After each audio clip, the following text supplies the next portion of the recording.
Rekaman video amatir ini memperlihatkan pertikaian antar pelaku usaha di Kecamatan Mandai, Kabupaten Maros, Sulawesi Selatan. Kami sengaja tidak menayangkan utuh karena mengandung unsur kekerasan.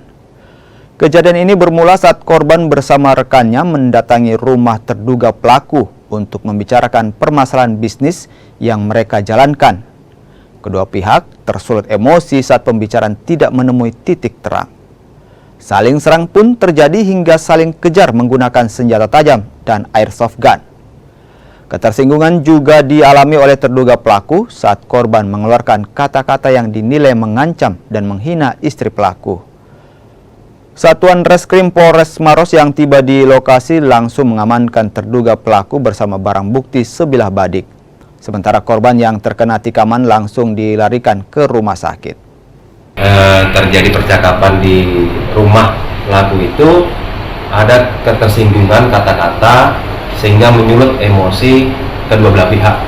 Itu sempat terjadi duel katanya. Benar, itu telah terjadi kejar. Jadi korban dikejar oleh pelaku dan terjadi penganiayaan. Si pelaku menganiaya dengan menggunakan senjata tajam jenis badik, dan si korban ini sempat mengeluarkan airsoft gun dan menembakkan terduga pelaku pada pelaku.